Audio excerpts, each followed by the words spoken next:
Low Revanna, ಗದ್ದೆ ನಾಟಿ ಕೆಲ್ಸ ಎಲ್ಲ ಆಯ್ತೇನ್ಲ? ಕ್ಯಾಪ್ ನನ್ನ ಮಗ, ನಾನು ಕೂಗ್ತಾ ಇದ್ರು ಕಿವಿ ಕೇಳಿಸ್ದಂಗೆ ಹೋಯ್ತವನಲ್ಲ. ಅಮ್ಮಮ್ಮ, ಅದು ರೇವಣ್ಣ ಅಲ್ಲ, ಮೊಸರು ಮಾರೋಳು. ಮೊಸರು ಮಾರೋಳ? ತಲೆ ಮೇಲೊಂದು ಮಡಿಕೆನೂ ಇಲ್ಲ. ಅದಕ್ಕೆ ನಿಮ್ಗೆ ಕನ್ನಡಕ ಹಾಕೊಳ್ಳಿ ಅಂತ ಹೇಳೋದು. ಏನೋ ಹೆಂಗೈತೆ ನಿನ್ ಮೈಗೆ?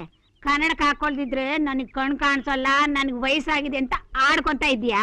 ನಿಮ್ಗೆಲ್ಲ ವಯಸ್ಸಾಗಿದೆ ಅಮ್ಮಮ್ಮ, ವಯಸ್ಸು ನಮ್ಗಾಗಿದೆ, ದಯವಿಟ್ಟು ಕ್ಷಮಿಸಿ. ಹಂಗ ಬಾ ದಾರಿಗೆ. ದೇವ್ರ ಮನೆಯಲ್ಲಿ ಪೂಜೆಗೆ ಅಣಿ ಮಾಡೋಗು.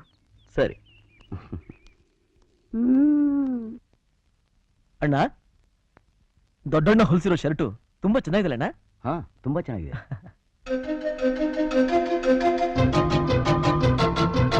ಅಯ್ಯಯ್ಯೋ, ಏನಪ್ಪ ಇದು? ದೃಷ್ಟಿ ಬೊಂಬೆಗೆ ಬಟ್ಟೆ ಹೊಲಿಸ್ತಾಗಿದೆ. ಆ ಟೈಲರ್ ಹೇಳ್ದ, ನಾನೇ ಕೇಳ್ದೆ, ತಪ್ಪು ಮಾಡ್ಬಿಟ್ಟೆ.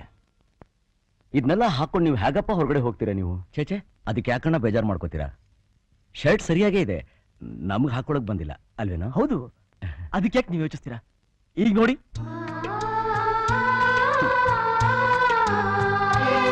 ಅಣ್ಣ ಈಗ ನೋಡಿ, ಈಗಿದೆ ಫ್ಯಾಷನ್.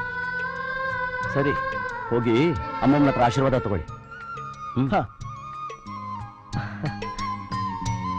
ಅಮ್ಮಮ್ಮ, ಅಣ್ಣ ಹೊಲಿಸಿರೋ ಶರ್ಟು ಹೇಗಿದೆ ನೋಡಿ.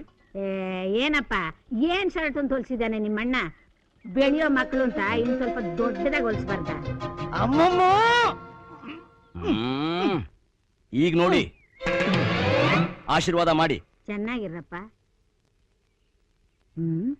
ಕನ್ನಡಕ ಹಾಕೊಳ್ದಿದ್ರೆ ಚಿಕ್ಕದಾಗಿ ಕಾಣುತ್ತೆ, ಕನ್ನಡಕ ಹಾಕೊಂಡ್ರೆ ದೊಡ್ಡದಾಗಿ ಕಾಣುತ್ತೆ. ಅದಕ್ಕೆ ಈ ಕನ್ನಡಕ ಹಾಕೊಳ್ಳೋದೇ ಬೇಡ.